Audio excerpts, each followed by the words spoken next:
제가 이전에도 한번 설명을 드린 적이 있는데요. 우리가 영적으로 그리스도인으로 살아갈 때 한 번쯤은 생각해보고 또 점검해 보아야 할 부분이 있습니다. 그것은 바로 오늘 말씀의 제목에도 있지만, 나는 하나님 앞에 또한 사람 앞에 신념의 사람인가 아니면 신앙의 사람인가 라는 질문입니다. 다시 말해 신념과 신앙의 차이를 정확하게 알아서 영적인 생활을 해야 한다는 것입니다. 왜냐하면 이 두 가지의 개념이 헷갈리거나 크게 고민하지 않아서 혼동 또는 잘못 적용하게 되면 신앙생활에 반드시 큰 어려움이 찾아오기 때문입니다. 그래서 제가 말씀을 시작하면서 다시 한번 신념과 신앙의 차이를 여러분들에게 자세하게 한번 설명을 드리려고 하는데요. 잘 경청하셔서 오늘 이 부분에 대한 정확한 개념이 여러분들 가운데 잡히고, 그래서 하나님의 사람으로서 어떻게 살아가야 하는지 다시 한번 명확한 신앙의 방향이 결정될 수 있기를 주님의 이름으로 간절히 축복합니다. 먼저 신념이라는 것이 있는데 그 의미가 여러분 무엇일까요? 신념은 말 그대로 지금까지 내 삶의 경험과 자신이 가지고 있는 지식을 바탕으로 나도 모르는 사이에 내 마음속에, 내 생각 속에 굳게 자리 잡고 있는 내 생각, 자기 생각의 깊은 틀이라고 할 수가 있습니다. 그런데 신념이라고 해서 무조건 다 나쁜 것은 아닙니다. 왜냐하면 국가에 대한 바른 신념 또는 교사로서의 좋은 신념을 가지고 자신에게 맡겨진 일에 봉사하는 일은 누구에게나 필요하고 또 중요한 일이기 때문입니다. 그러나 항상 문제는 한쪽으로 이렇게 치우치거나 매몰되는 것이 어려움을 주는데요. 균형 잡힌 신념은 필요하지만 어느 한 방향으로 쏠린 신념은 내가 속한 모든 곳에 반드시 문제를 일으키게 되어 있습니다. 사회주의라고 하는 잘못된 신념을 김일성 한 사람이 소유하자 북한 전체가 공산주의로 물들게 되었습니다. 히틀러 한 사람이 잘못된 제국주의에 빠져서 전쟁을 일으키므로 세계 곳곳에서 비명소리가 나고 수많은 사람들이 생명을 잃는 안타까운 비극이 벌어졌습니다. 이처럼 사람의 생각 또한 지식 그리고 경험이라고 할 수 있는 이 신념은 각각 천지 차이가 나고 늘 한계가 있기 때문에 우리가 진리라고는 말할 수가 없습니다. 그런데 이와 반대되는 개념이 있는데 바로 신앙이라고 하는 개념입니다. 신념의 기초가 내 생각, 내 경험이라면 이 신앙의 기본과 기초와 본질은 하나님의 말씀에 있습니다. 그러므로 신앙생활을 한다는 것은 반드시 내 삶의 뿌리와 기준과 가치와 방향과 목적이 지금 어디에 베이스를 둔다는 걸까요? 바로 하나님, 그리고 하나님의 말씀을 따라 내가 순종하며 살아가는 삶이 신앙생활의 시작이요, 정의요, 기초라고 할 수가 있습니다. 그래서 오늘도 자세하게 말씀드리겠지만 참된 신앙을 가진 성도는 세상의 가치라든지 세상의 유행, 사람들의 말에 따라서 살아가지 않고 오직 하나님의 말씀을 따라서, 즉 믿음으로 살아간다는 것입니다. 믿음을 가지고 말하고 믿음을 따라 생각하고 믿음의 기준을 따라 삶의 행동을 결정한다는 것입니다. 그래서 신앙생활을 한다라는 말의 동의어는 믿음 생활을 한다라고 할 수가 있습니다. 그래서 신앙과 믿음은 따로따로의 개념이 아니라 보통 쌍둥이 개념이다라고도 부릅니다. 그런 의미에서 볼 때에 신앙생활을 하는데, 즉 교회는 다니는데 믿음이 없다라는 것은 우리가 어떻게 해석을 할 수가 있을까요? 간단한데요. 계속 설명을 드리겠지만 어떤 분이 교회는 열심히 다니는데 오래 다녔는데 직분도 받으셨는데 그분의 모습을 봤을 때 성숙하지 않고 신앙생활의 영적인 모습이 드러나지 않는 것을 보면 그분은 교회에 다니고 있지만 여전히 자신의 신념을 따라 살아가고 있다라고 할 수가 있습니다. 더 쉽게 설명을 드리면 그리스도인이 되었으면 나의 생각과 나의 경험을 상징하는 신념을 하나님 앞에 내려놓고 이제는 하나님의 생각과 하나님의 마음이라고 할 수 있는 말씀을 따라 믿음을 가지고 신앙생활을 해야 하는데, 몸은 교회 안에 있지만 여전히 영과 생각은 내 생각이라고 할 수 있는 신념 속에 붙들려 살아가고 있다는 것입니다. 그래서 영적으로 변화가 되었다라는 것은 신념 속에 살던 내가, 내 인생이 이제는 하나님의 말씀이라고 할 수 있는 신앙 안으로 들어오는 것이 영적인 변화라고 할 수가 있습니다. 이에 해당되는 가장 대표적인 성경의 인물을 뽑으러 간다면 우리는 사도 바울을 생각해 볼 수가 있습니다. 변화되기 전에 사울은 철저하게 바리새인적 사고와 유대교적인 신념을 가지고 살았던 인물입니다. 그래서 그의 인생의 목표는 유대교와 반대의 길을 걸어가고 있는 그리스도인들을 제거하는 일이었습니다. 그래서 밤낮으로 그리스도인들을 고소하고 체포하고 그 일을 참으로 열심히 했던 사람이 사울입니다. 왜냐하면 그 일이 자기의 신념상 가장 옳은 일이었고 보람이 되는 일이었기 때문입니다. 그런데 이렇게 유대교의 잘못된 신념에 빠져서 살던 그에게 예수님이 찾아오셔서 다메섹 도상에서 만나주셔서 그의 잘못된 생각을 바꾸어 주시면서 너는 이제 이방의 사도로, 즉 복음 전도자로 살아가거라 라는 새로운 사명을 주셨고, 다시 말해 그를 이제는 신념의 사람이 아니라 신앙의 사람으로 불러주셨다라는 것입니다. 앞으로는 너의 생각대로, 네 생각이라고 할 수 있는 신념대로 살아가지 말고 하나님의 뜻 안에서 말씀대로 복음을 전하는 믿음의 길을 걸어가라라는 영적인 콜링이었습니다. 그래서 사울은 복음 전도자 바울이 되어서 일평생 남은 여생을 하나님의 좋은 소식을 전하는 이 일에 자신의 삶을 헌신했고, 마지막 모습도 주님을 위해서 순교하는 아름다운 인생으로 마무리를 했습니다. 쉽게 말해서 이전에는 신념의 사람이었지만 중간에는 바뀌어서 신앙의 사람으로 변화되어서 하나님의 뜻대로 살았던 참된 변화를 경험했던 사람이 바울입니다. 이와 같이 여러분, 신념을 가지고 살아가느냐 아니면 신앙을 가지고 살아가느냐는 삶의 내용도 달라지고 삶의 목적도, 삶의 결론도 반드시 달라지게 하는 힘을 가지고 있습니다. 그리고 간단하게 몇 가지만 더 말씀을 드리면, 신념은 잘못된 지식, 경험에 기반하고 있기 때문에 절대로 우리의 영혼을 구원으로 인도할 수 없지만, 신앙은 절대 진리에 근거하고 있기 때문에 영원한 생명으로 우리를 인도한다는 것입니다. 또한 신념은 사람의 생각이기 때문에 육적인 삶을 살아가게 하지만, 신앙은 하나님의 생각을 따라 살아가는 것이기 때문에 반드시 영적인 삶을 살아가게 되어 있습니다. 그러므로 여러분, 우리는 신념의 사람이 아니라 저와 여러분은 반드시 신앙의 사람이 되어야 합니다. 왜냐하면 하나님은 우리를 보실 때에 우리의 배경이라든지 우리의 지식의 길이라든지 경험의 여부보다도 우리의 믿음을 가장 중요하게 보시기 때문입니다.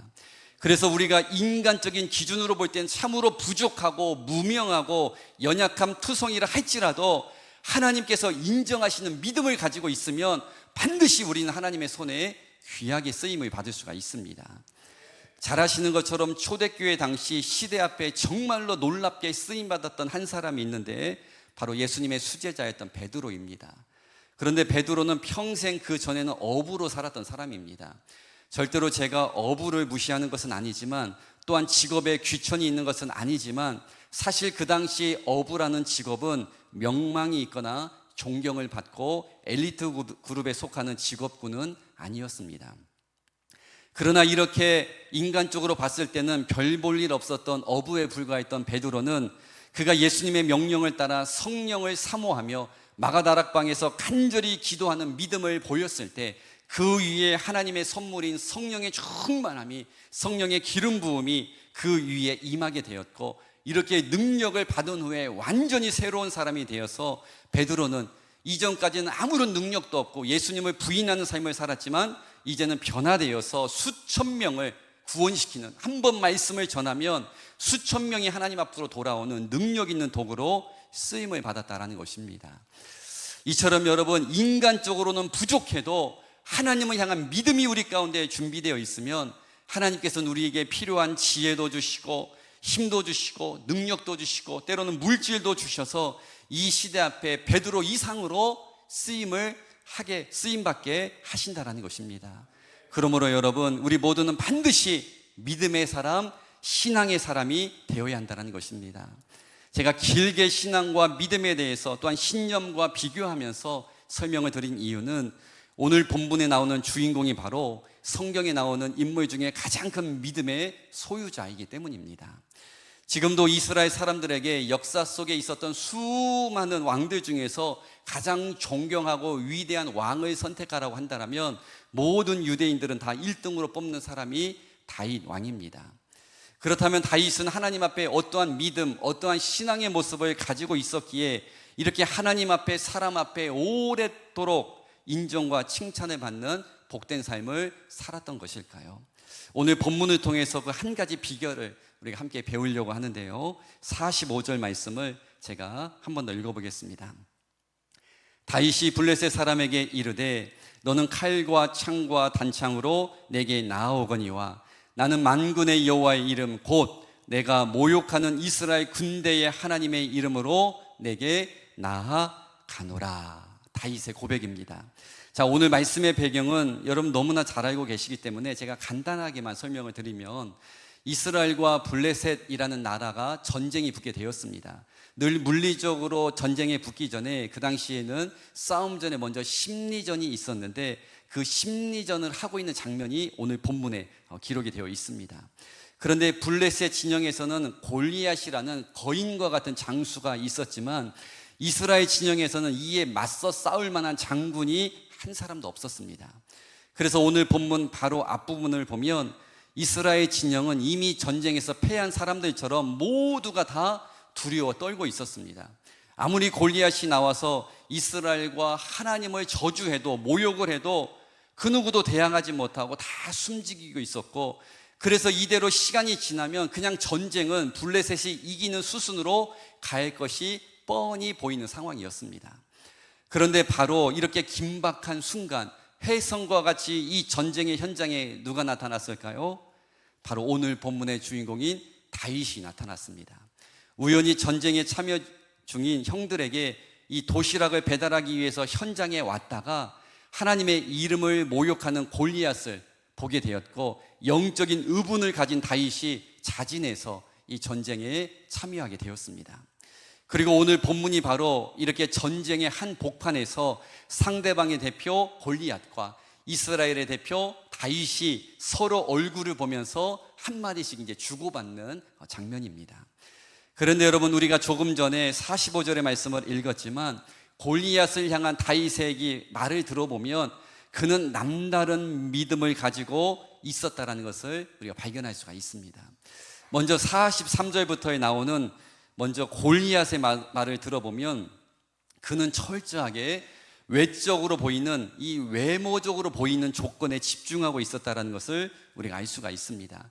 그래서 골리앗은 다윗의 이 작은 연약한 용모를 보면서 자신을 개로 여긴다라고도 말했고, 다윗이 작고 힘없는 무기를 들고 왔기 때문에 너는 공중의 새들과 들짐승들의 먹잇감으로 내가 만들어버리겠다, 이렇게 외쳤다라는 것입니다. 좀 쉽게 이야기를 하면 골리앗이 지금 다윗에게 이렇게 말하는 것과 같습니다. 다윗, 너는 나에게 지금 게임이 안 되는 존재다. 너는 나보다 키도 작고 몸집도 비교가 안 되고, 나는 용맹한 장군, 나는 전쟁에 능한 사람이지만 너는 일개 어린아이에 불구하고 전쟁도 한 번도 안 해본 사람이기 때문에 내가 너를 반드시 이길 것이다, 엄포를 놓고 있는 장면입니다. 이렇게 골리앗은 다윗의 외적인 모습에 집중하면서 그를 완전히 깔보고 무시하며 어쩌면 방심하고 있었습니다. 그러나 45절 말씀에 보면 다윗은 눈에 보이는 이런 외적인 모습에 포커스를 맞추었던 것이 아니라, 눈에는 보이지 않지만 이 전쟁의 진정한 승패를 가르시는, 이 전쟁의 주인이 되시는 위에 계시는 하나님에게 집중했다는 것입니다. 지금 전쟁의 현장에는 하나님을 알고 믿고 경험한 수백 명의 사람들이 있었지만 그 누구도 하나님의 이름을 붙잡고 외치는 사람이 없었지만, 어린 다윗만이 당당하게 거인 골리앗 앞에서 만군의 여호와의 이름을 외치면서 당당하게 그 앞에 나아갔다라는 것입니다. 다시 말해 다윗은 외적인 모습으로 승부를 본 것이 아니라 믿음으로 전쟁에 임했다라는 것입니다. 수많은 이스라엘 백성들도 적용하지 못하고, 골리앗은 지금으로 말하면 세상 사람이기 때문에 전혀 알지도 못하는 하나님의 힘, 하나님의 능력, 그리고 기적을 이끌어낼 수 있는 믿음으로 그 믿음을 당당하게 선포했다라는 것입니다.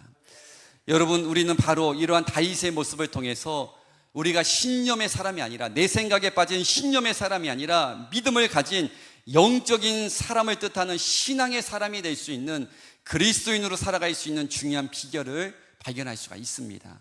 그것은 바로 신앙의 사람은, 하나님을 믿는 사람은 모든 순간 믿음으로 승부를 본다라는 것입니다. 내 생각, 인간의 스펙이 아니라 믿음으로 승부를 본다는 것입니다.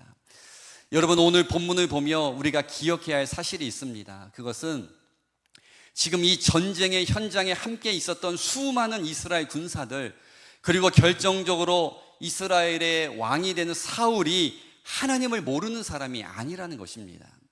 그들 모두는 이미 여러 전쟁의 현장에서 살아계신 하나님을 수없이 경험했던 사람입니다. 사울은 왕이 되자마자 아말렉과의 전쟁이 있었는데 그 전쟁에서 하나님이 도와주심으로, 하나님의 능력으로 이미 승리한 경험이 있었습니다.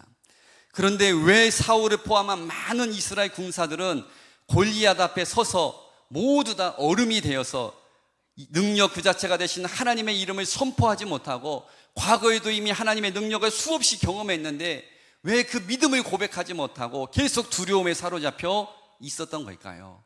그 이유는 바로 자신의 생각이라고 할 수 있는 신념의 벽을 여전히 무너뜨리지 못하고 믿음의 단계로, 신앙의 단계로 나아가지를 못하고 있었다는 것입니다. 그들이 가지고 있었던 신념의 벽이 무엇일까요? 그 벽은 바로 전쟁은 무기가 좋아야 하고 훌륭한 장수가 있어야 하고 좋은 전략과 많은 숫자로 전쟁은 이기는 것이다. 이런 일반적인 상식과 같은 사람의 생각, 경험이 그들의 발을 완전히 묶어버리고 있었다는 것입니다. 눈에 보이는 것으로 승부를 보려고 하니 그들에게 찾아왔던 것은 낙심이요 두려움밖에 없었던 겁니다. 이러한 신념의 틀에 갇혀 전쟁의 상황을 바라보니 자신들과 골리앗을 비교해 보니 절대로 이 싸움은 이길 수 없다 판단했기 때문에 아무도 그 앞에 나서지 못하고 그냥 두려움과 낙심 속에 자포자기하고 있었던 것입니다. 그러나 오늘 본문의 주인공인 다윗은 완전히 다른 각도로 현장을 바라보았습니다. 사울과 이스라엘 백성들의 시각으로 보면 똑같은 답이 나오겠지만 그는 그러한 사람의 생각이라고 할 수 있는 신념의 각도에서 현장을 해석한 것이 아니라 하나님의 생각, 즉 하나님의 시각, 이 믿음의 시각으로, 신앙의 관점으로 현장을 재해석했다라는 것입니다. 그래서 아무리 골리앗이 크다 한들 하나님보다는 크지 않고, 아무리 그가 전쟁에 능하다 할지라도 하나님보다는 강하지 않으며, 그는 단순히 수백, 수천, 수만의 군대를 이끌어낼 수 있지만 내가 믿는 하나님은 하늘의 군대라고 할 수 있는 천군 천사를 동원할 수 있다라는 믿음을 가지고 있었기 때문에 그는 만군의 여호와의 이름으로 내가 너에게 나아간다라는 영적인 선포와 함께 모든 이들 앞에서 어렸지만 당당하게 믿음의 승부수를 띄웠다라는 것입니다.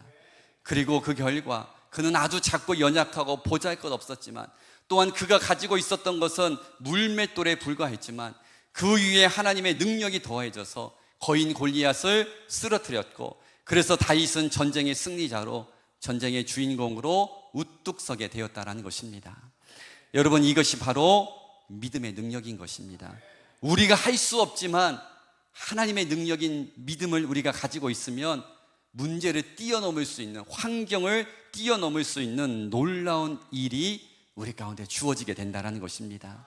그래서 절대로 우리는 신념의 틀이 아니라, 사람의 생각이 아니라 항상 신앙의 시각으로, 믿음의 시각으로 해석하고 하나님 앞에 믿음을 보여야 한다는 것입니다.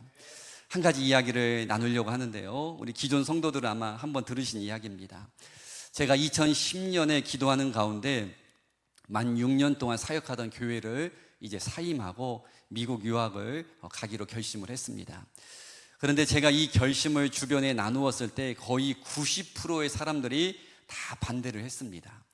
지금 잘하고 있는데 왜 갑자기 모든 커리어를 다 내려놓고 미국을 가려고 하느냐, 갔다 오면 처음부터 다 다시 시작해야 하는데 왜 그런 일을 하느냐, 이렇게 말씀하시는 분도 있었고, 또 어떤 목사님은 정 목사야 그냥 가서 공부하면 되지만 지금 아이들도 4살, 2살밖에 되지 않았는데 함께 가야 하는 아내와 아이들이 무슨 고생이냐, 그리고 당장 유학을 준비하며 머물 돈은 있고 머물 집은 다 준비되어 있느냐, 이렇게 물어보셨을 때 솔직히 할 말이 없었습니다.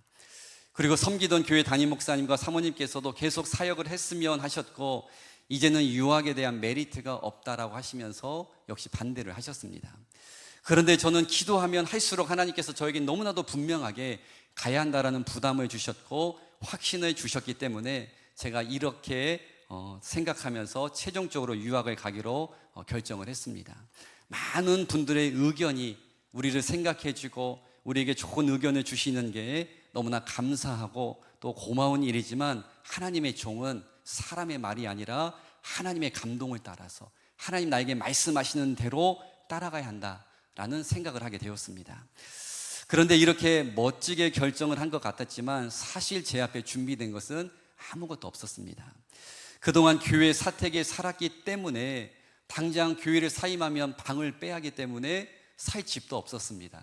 저는 지금까지도 한 20년 이상 무주택자로 살고 있는데, 이 사임을 하면 이제 우리 아이들과 살 집도 없었고, 또 영어 학원을 다니고 행정적으로 비자를 준비해야 하는 등 한 6개월 정도는 준비 기간 동안 머물 집도 사실 넉넉한 재정도 하나도 준비가 되어 있지 않았습니다. 그래서 솔직히 사임하는 며칠 전까지도 내가 너무 성급한 결정을 한 것이 아닐까, 여러 목사님들의 조언이 맞는 것일까 솔직히 흔들리기도 했습니다. 그러나 하나님의 종은 믿음을 가지고 하나님의 감동을 따라가야 한다라는 단순한 길을 저희 가족은 선택을 했습니다. 그런데 그렇게 앞길을 놓고 계속 기도하고 있는 가운데 교회를 사임하기 불과 2, 3일 전에 저희 장모님께 연락이 왔는데, 저희 소식을 들으시고 저희 처가 이모님께서 자신이 살고 있지 않는 작은 집이 지금 비어있기 때문에 우리에게 잠시 머물러도 된다라는 연락이 왔습니다. 그래서 너무 감사하다고 제가 말씀을 드리면서 어떤 집인지 여쭤보았는데, 여러분 몇 평짜리 집이었을까요? 아무도 모르시겠지만 저희에게 공급된 집은 52평짜리, 그것도 GS건설의 자이 아파트였습니다. 저는 지금까지 12평, 14평 빌라에만 살았었거든요. 그런데 여러분 모두는 100평 이상 다 사시기 때문에 별로 놀라지 않으시지만, 저는 그 평수와 아파트 브랜드를 듣고 정말로 뒤로 넘어가는 줄 알았습니다. 그리고 자이 아파트에 사는 6개월 동안 모든 관리비, 심지어 헬스장에서 운동하는 비용까지도 이모님께서 다 책임져 주셨습니다. 그런데 그 이모님께서는 전혀 예수님을 믿지 않는 아주 신이시란 불자라는 것입니다. 이렇게 하나님께서는 사람의 생각이 아니라 하나님의 생각과 감동과 말씀 앞에 순종하며 힘들지만 순종의 발걸음을 떼니 저희 가정을 긍휼히 여기사 불자의 마음을 움직여서 30평도 충분한데 52평짜리 아파트 주셔서 아주 떼굴떼굴 굴러다니면서 아주 넓은 곳에서 길을 잃어가면서 아주 편하게 살았던 적이 있습니다. 그리고 제가 전에도 이야기했지만 유학을 갔을 때 2억에서 3억의 재정이 들었지만 출발할 때는 1,000만 원밖에 없었지만 어떻게 그 재정이 다 채워진지 모를 정도로 하나님은 여러 까마귀를 통해서 저희가 모든 공부할 수 있는 학자금, 생활할 수 있는 여비를 다 하나님의 방법으로 공급을 해주셨습니다. 제가 여러분들에게 말씀드리고 싶은 것은, 제가 이 경험을 통해서 확실하게 여러분들에게 말씀드리는 것은, 내가 사람의 생각을 뛰어넘어서 다윗처럼 정말 하나님 기뻐하시는 믿음의 길을 걸어가고 영적인 선택을 하고 하나님의 말씀 앞에 믿음으로 반응을 하고 순종하면 그 뒤는 하나님께서 다 책임져 주신다는 것입니다. 여러분, 이처럼 믿음이 놀라운 것입니다. 우리가 믿음을 붙잡고 믿음으로 해석하고 믿음의 발걸음을 떼면 그 후로는 나머지는 하나님이 붙들고 가시고 가장 안전하게 우리를 보호하시며 다윗처럼 모든 이들 가운데 하나님의 방법으로 뛰어난 인생으로 만들어주신다라는 것입니다. 그래서 제가 자주 언급하지만 우리의 믿음이 커지면 우리 삶의 앞에 있는 문제는 작아지지만 우리의 믿음이 작아져 있으면 눈앞에 있는 어려움은 크게 보이게 된다는 것입니다. 사울과 이스라엘 백성들은 믿음이 작았기 때문에 그들의 눈앞에 골리앗이 너무나 크게 보였지만 누구보다도 믿음이 컸던 다윗의 시각에서는 골리앗은 하나님과 비교를 하니까 아주 작은 존재에 불과했다는 것입니다. 제가 이제 말씀을 마치며 한 가지 이야기를 하려고 하는데요, 2018년도에 방영되었던 아주 유명한 드라마가 있습니다. 스카이캐슬이라는 드라마, 여러분 다 들어보셨을 텐데 저는 한 번도 보지는 못했지만 대한민국 상위 0.1%가 모여 사는 스카이캐슬이라는 곳에서 명문가 출신의 사모님들이 자신의 자녀들을 천하제일 왕자와 공주로 키워나가는 치열한 싸움이 그려진 드라마입니다. 그런데 이 드라마 속에 자주 등장하는 아주 유명한 대사가 있습니다. 나중에 여러 곳에서 패러디가 되고 또 유행어가 된 말인데 여러분 잘 아시는 대사입니다. 어머님, 저를 전적으로 믿으셔야 합니다.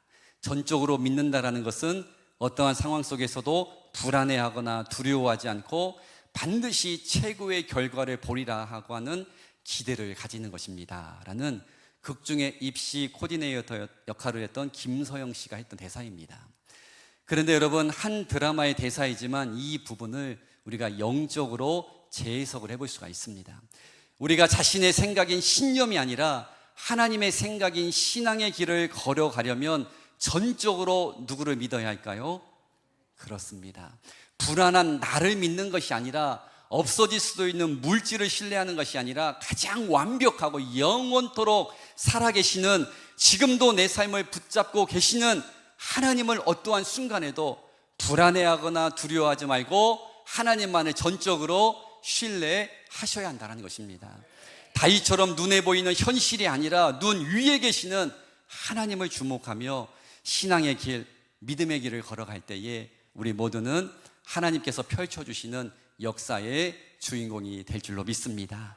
날마다 이 기적과 은혜를 체험하는 여러분 모두가 될 수 있기를 주님의 이름으로 간절히 축복합니다.